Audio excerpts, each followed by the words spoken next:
5月12日，美中联合声明掀起血雨腥风，双方暂降关税90天，建立磋商机制，继续谈判。一切都看起来那么平静，仿佛两个大国终于握手言和。但真相是，这根本不是和平，而是一场彻头彻尾的投降。中国已经没有退路了。5月10日至11日，美中代表团在瑞士日内瓦会晤后发布联合声明，美国将暂停对中国商品征收24%的额外关税，保留10%，中国则作出对等回应。与此同时，之前针对中国商品的加征指令 D14259 号和 D14266 号行政命令被取消。看上去像是一场平等对话，但事实完全不是。根据美国 CNBC 报道，美国财政部长贝森特直言不讳，这次是降低115%的关税。什么意思？意思是美国原本对中国商品征收了高达125%的关税，现在只暂时降到10%，而对芬太尼的20%关税依旧保留。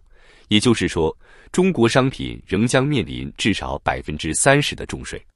说白了，这不是谈判结果，这是美国制定游戏规则，中国被迫遵守。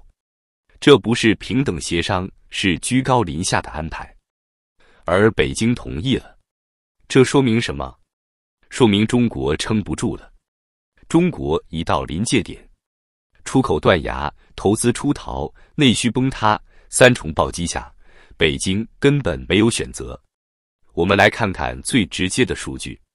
首先是出口的暴跌。中国海关总署数据显示，2025年第一季度，中国出口同比下降了14.2%，其中对美国的出口下降了21%，对欧盟的出口下降了17%。外贸曾经是中国经济的命根子，如今却变成了正在塌陷的地基。与此同时，外资也在大规模撤离中国市场。根据美国商会发布的报告，2024年撤离中国的美资企业数量较2023年增长了36%。更令人警惕的是，超过65%的受访企业表示，他们不再将中国视为首选投资地。更糟糕的是，内需正在快速冻结。国家统计局数据显示，2025年第一季度，全国社会消费品零售总额仅增长了1.2%，创下了近10年来的最低增速。消费不振的背后是令人心惊的就业现实，年轻人失业率已经突破了23%。中国的制造业腹地广东、浙江已经开始塌陷。野村证券预测，如果美中贸易战继续，中国将在2025年失去至少1600万个就业岗位。这不再是经济波动，这是正在发生的社会性崩盘。广东东莞一度被称为世界工厂的城市，如今已经陷入倒闭潮。2025年3月，第一财经报道，仅东莞市虎门镇就有超过150家工厂在春节后关门大吉，其中超70%是外贸加工型企业。老板跑路，工人讨薪，产业链断裂，这不是个例，而是正在全国复制的命运。浙江义乌，全球最大的小商品集散地，也迎来了寒冬。义乌小商品指数自2024年12月起连续4个月下跌，成交额同比锐减40%。市场空荡荡，摊主早早关门，整个城市的声音都变得低沉。而更让人不寒而栗的是，这些第一波倒下的城市曾是中国经济的支柱。北京已经没有选择。美中此次达成的90天暂停协议，本质上不过是一场暂缓执行的死刑判决。中国的让步其实是毫无尊严地签下了一张空头支票，90天后，如果美方不满意，加征关税将立刻恢复，甚至更高。所谓的结构性安排，其实就是美方通过常态性磋商机制持续进行监管。这是美国制定游戏规则的方式。说白了，这就是川普式谈判术。我先画个大饼，再再摆出惩罚，你愿意换就换，不换我就狠打。而这一次，北京接了大饼。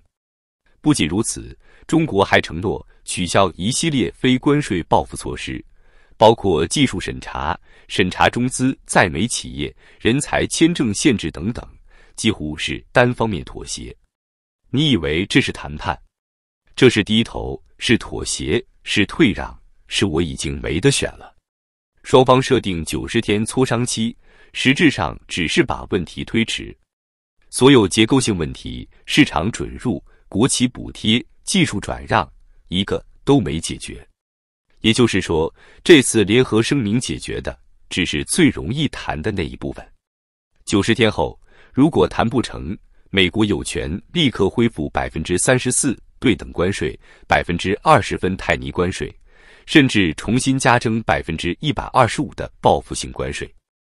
而届时，中国已经承诺暂停非关税措施，将陷入单方面被动状态。这是一场没有胜者的贸易战，但它清楚地揭示一个真相：中国已经被逼到墙角。很多人看到中美联合声明，关税同步调降90天，第一反应是不是中美缓和了？是不是终于不用打了？是不是外资会回来了？是不是工厂可以复活了？别天真了，这不过是一次精心设计的停火秀而已，主角是美国，配角是中国。短短90天，不是复苏，而是倒计时。90天后，如果中国不能满足美国设定的条件，这一切都会一夜回到地狱模式。美国只是在等待看看中国到底有多听话。中国这边呢？真实情况是已经没法继续撑下去了。根据中国海关总署的最新数据，2025年第一季度，中国出口同比下滑了13.7%，是2020年疫情以来最惨淡的一季度。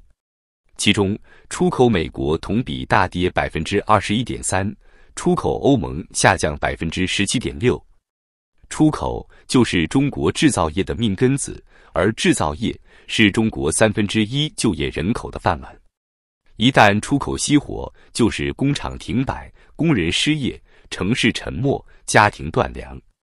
在珠三角的东莞、惠州、佛山这些曾经热火朝天的外贸制造城市，今年以来出现了数十万家小微出口企业注销的现象。根据企查查数据，2025年一季度，中国全国共注销、吊销小微企业高达192万家，同比增加了32%。其中，制造业、批发零售业占据死亡榜前2位。这场贸易战从来不是国家和国家之间的谈判那么简单，它击穿的是中国普通人最真实的生活。在联合声明中，美方毫不掩饰自己定规则的姿态，建立常态化磋商机制，也就是美国将随时检查中国是否合格。这就像一个老师随时可以对学生翻书包、查作业，而学生连申辩的权利都没有。为什么中国会接受这种带有羞辱性的安排？答案只有2个字：没钱。财政部数据显示，截至2025年4月，中国地方政府隐性债务超过70万亿元人民币，全国各地为保基本运转，纷纷勒紧裤腰带，削减公教人员福利，推迟公务员工资，砍掉基建项目。东北某地级市，2025年年初财政赤字达28亿元，只够维持政府运行3个月。某西南城市一季度土地出让金同比下降87%，连教师工资都难以保障。而中国最依赖的房地产行业已然彻底崩盘。2025年一季度，全国商品房销售面积同比下滑29.6%，创下有统计以来的最大跌幅。恒大已进入清算，碧桂园、万科仍在苦苦自救，保交楼口号已经喊了3年，但无数家庭的楼依旧烂在半空中。没钱了，就必须示弱求谈。这不仅是一场外交妥协，更是一次无声的财政投降。在大家还在盯着关税数字的同时，一个更深层次的变局已经悄然发生，中国正在被全球产业链有序剥离。美国不是简单的加税，它是在逼迫世界各国表态：你要中国还是要美国？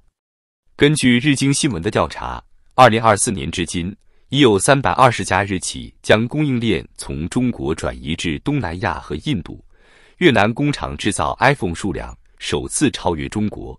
美国对台积电、三星提出在美建厂的补贴反垄断模型，直接绕开了中国大陆的所有芯片产业路径。同时，美国还在推动去风险联盟，与 G7 国家签订供应链互信协议，限制高技术产品出口中国。据《纽约时报》披露，白宫正考虑扩大技术围栏，包括半导体设备、人工智能、高端材料等，都将进一步限制对华输出。这意味着中国不仅面临加税，更是被科技、人才、资本、市场四面围堵。你不是世界工厂了吗？那就把这个工厂的订单、一线员工，甚至店都切走，看看你还能剩下什么？你以为这是一场谈判？不，这是一场驱逐。不少官媒对这次90天降关税形容为中美关系破冰，甚至有文章声称中国再次赢得尊重。但如果你稍微了解一下谈判内容，就会发现这不是破冰，而是托词。这次所谓的同步降税，只是把原本125%的关税暂降为10%，并不代表取消。而且这项优惠仅限90天，期间中国必须逐项接受结构性改革磋商机制，美国可以随时发起新一轮检查、要求与制裁。换句话说，美国不仅要你低头，还要你学会跪得更熟练。连大陆财经自媒体华尔街情报圈都忍不住说，这是停火协议，不是和平条约。表面看，关税降了，企业松口气，外媒点赞，股市小涨，舆论鼓掌，说这是对话的胜利。但背后却是一个不敢面对的真相：中国经济真的扛不住了。